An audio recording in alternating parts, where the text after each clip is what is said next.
Yo guys, welcome to The Last Lap. Don't forget to drop a lovely, juicy 5-star rating if you're watching on Apple Podcasts or Spotify. Hope you enjoy, and let's get into it. I don't think there's a more underwhelming name of a car company than General Motors. We make motors just generally speaking. Generally, cars might be made here. Don't know. For your whisk, for your electric whisk, we'll make your motor for that as well. Yeah. Like whatever needs a motor, we're there. Yeah, right. Motors. We're so generous. Luckily, their name is not going to be planted on the actual team sheet. It's going to be. It's going to be. I reckon General Formula One. Yeah. We are the general team for the general fan. No, I think it would be Cadillac Andretti. I think they'd market it like probably, that. But, okay, so we've talked about that. Let's just say it is going to happen. Mm-hmm. Yeah.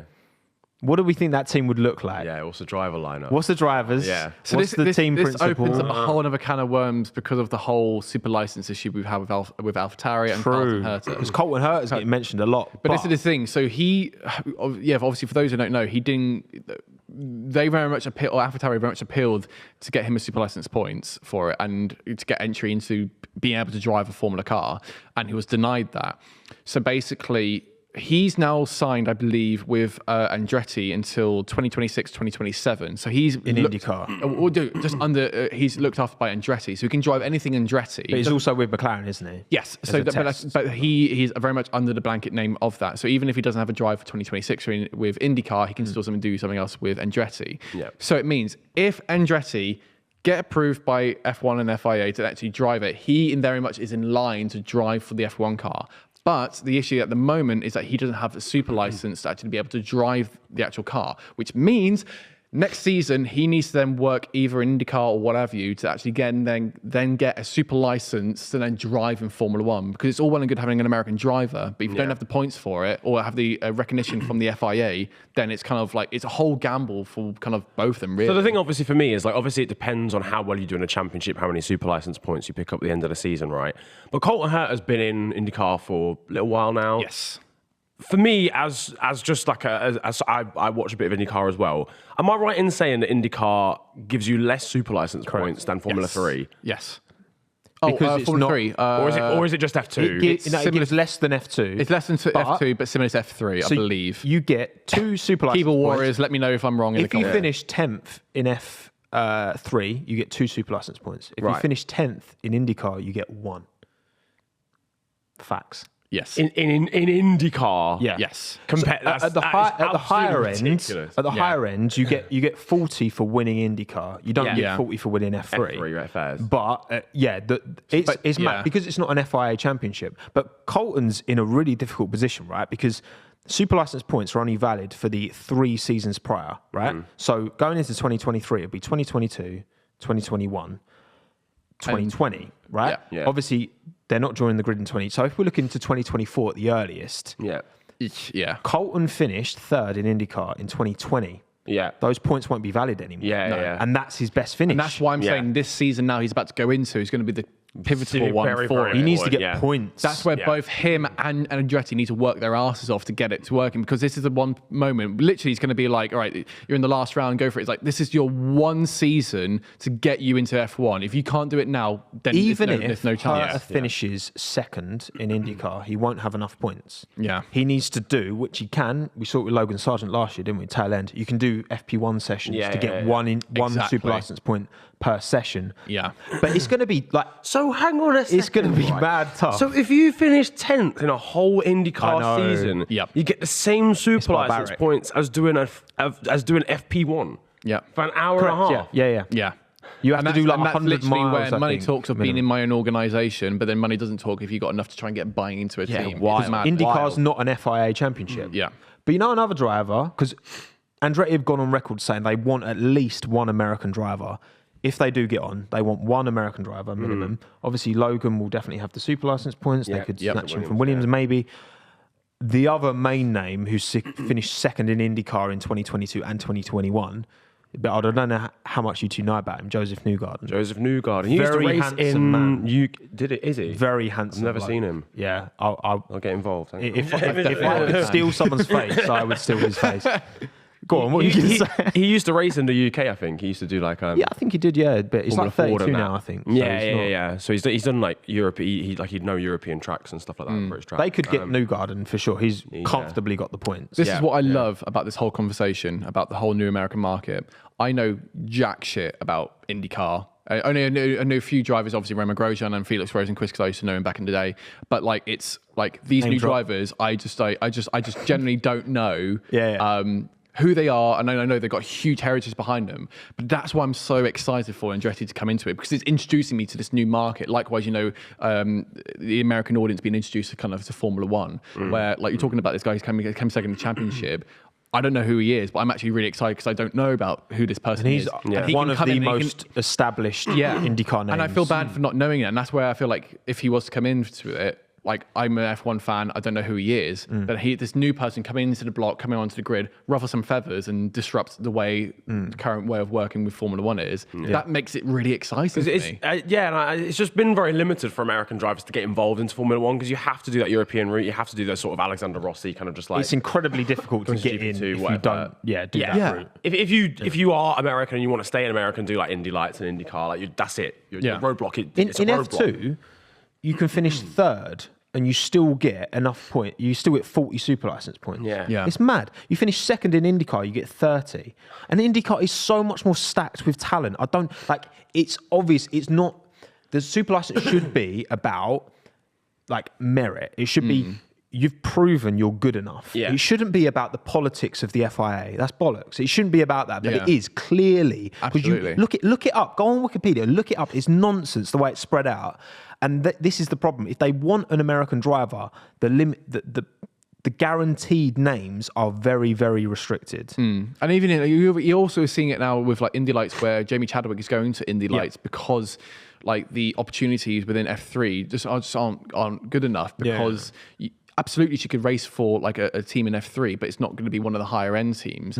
And so she's done an awesome job of finding a really good team in Indy Lights because she just wants a really good racing career. She wants really good racing battles, and that's where because like F3, it's good battles, but Indy Lights is much better because it's got almost a better pathway than kind of what Formula One is doing. Because like you mentioned before, it's very much. If you've got Formula in your title and it's looked after by FIA, it's so pigeonholed of like, it's just European drivers. And like Logan Sargent is one of the very few drivers from the States who've been able to come through there. And I'm so glad he's in there. But it shouldn't be taking this long to do that. Just by the way, just to put it into perspective, I just checked then the standings for the 2022 season.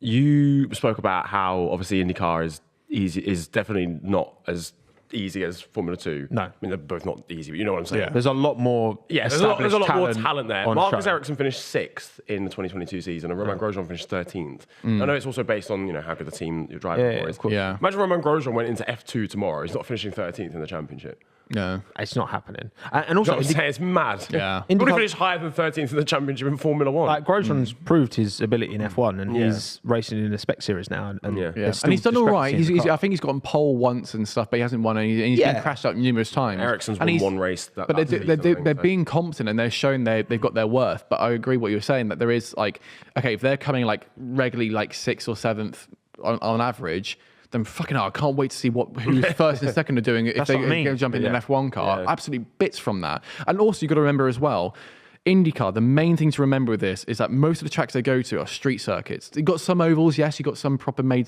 circuits, but most of the places they're going to, they're bumpy as shit. And like it means they're having to deal with so many extra pressures. And that's why a lot of times when you see the IndyCar drivers, they're built like tanks. I mean, like I'm like a George Russell kind of figure here, a little skinny and what have you, as it were. Yeah. But like the guys in Indy, they have to do so much more exercise and like work. I know obviously F1 they do a lot of neck training and such, but a lot of the time they're having to work out to fit into the cockpit to work well. With IndyCar, they're just having to sustain. I know they've got high suspension, but a lot of the time they have to work out a lot more physical strength because they do have power steering. But at least then it's still like you're still having to work the crap out of it. So I think them coming to F1, they probably most of the time would be like it's going to be a little bit easier. Obviously, there will be a transitional period they have to do with that. And then we've seen that a little bit with like, the Abu Dhabi tests at the end of the season where someone from, I can't remember his name now. Palo, yeah. That's why he did his first proper test in F1. And obviously the times aren't great, but you can't really tell from testing times anyway. Palo did a great job in Austin. Yes. when he took Yeah, FP1. Yeah, And exactly Ward had that. his first shot out as well. Yeah. Like I think there's a lot of drive. But like, which drivers do you think Andretti gives an opportunity to? Like Mick Schumacher, for example, for I don't know, Daniel Kvyat. Like It's kind of a shame for them, actually. You just mentioned Palo. It's kind of a shame for them that McLaren have kind of taken a lot of the guys that have actual experience on a lot of the tracks that Formula One race on. Yeah. Because Palo could just jump in an F1 car tomorrow and be like, oh yeah, I know like 100%. 80% of the tracks here. Because he raced in Yeah. F3 and F2. Palou Newgarden Yeah. would be a sick Yeah. little lineup. Yeah, for yeah. Like them you to mentioned start before, with. it goes I back think to so. the Alpine contract sort of situation. It's like they're locked in now, and unless you want to do a whole like big divorce over Yeah. like social media and stuff, unfortunately, it won't. It's like really an happen. all-American team Yeah. coming in with 2 IndyCar drivers. That would be sick. That would be sick. Yeah, I'd that would love be to so see sick. that. But, like, I don't because think- yeah. Herta's no more attached to McLaren than Palou is, as far as I'm aware, anyway, because they're both test drivers Isn't with Palo McLaren. not even racing for McLaren No, anyway? he's next mostly with season? Chip Ganassi. Yeah, Yeah. I was going to say, yeah. I think it's Chip Ganassi anyway, but like, yeah, it's not with. He doesn't race with McLaren. Aaron. Yeah. That's what. But that's when you. Rosenqvist But that's where you and can. O'Rourke. Yeah, that's what I was going to say. That's when you can open up the roster to even more guys who are racing in IndyCar. Like for example, I will always have a favourite in like Felix Rosenqvist, just because he's a really competent racer and stuff. But then you talk like Marcus Ericsson. You know, he won Indy 500 just because like it was on pure pace because he was fucking lightning quick on it. But yeah, then it's like. I think obviously like Romain Grosjean, I think he'll be too old by the time the opportunity comes around. No offense, but it is what it is. Yeah. But I do think Andretti would probably want to have someone who is a young Indy driver, but then they want someone who's probably experienced, who's probably an already existing F1 driver.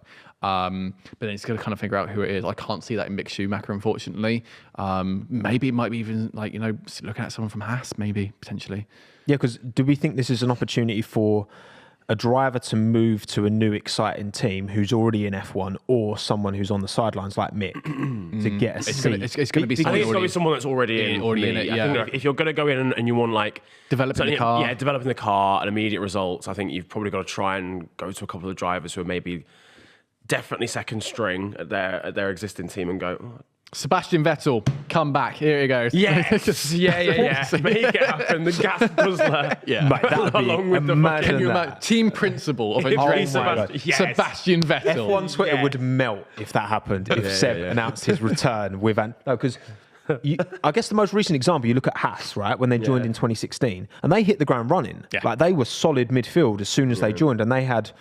Who did they have? They had Grosjean and was it Gutierrez? I think they didn't have Magnussen then, Yeah. but they had two drivers shit, with. man. I forgot Esteban Yes, because Gutierrez. Yeah. I think it was Gutierrez because it was think it because was. they were both because they were both. I think they were. It just came from Lotus, didn't they? So And this was Roman. pre-Cost Cap era, remember? Yeah. And they were still competitive. That's what's like. Well, yes, because they had the previous years Yeah. to build up all this They resource. took their time. And They the bought engine all spec was the exact same. They bought yeah. all the old parts from Mauritius and took their time. Yeah.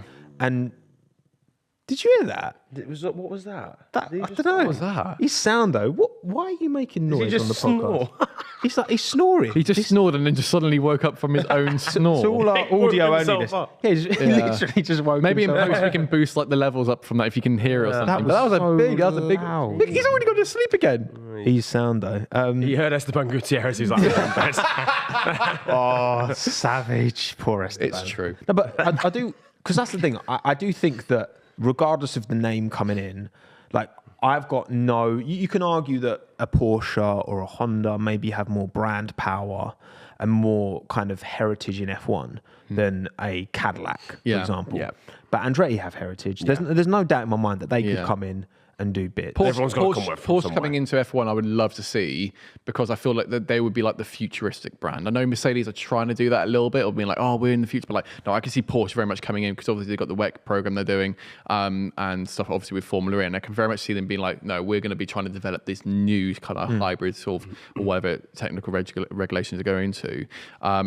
But yeah, like I'm just excited for it because I think they are going to win the application for it, whether they pay the 200 mil or whatnot. I think they'll get in. Yeah, I think they can. Yeah. Yeah. I think with Cadillac is back, and I think they can do it. yeah. Let's do it. I'm on the General Motors. I'm a General fan from now. Up the Generals. Up the I can General. imagine, I can imagine General Motors like merchandise is just like a green fleece with, a little logo That there. she's going to slap, man. Yeah, I'm buzzing man. for the Andretti Cadillac Hell merch. no, man. He's coming.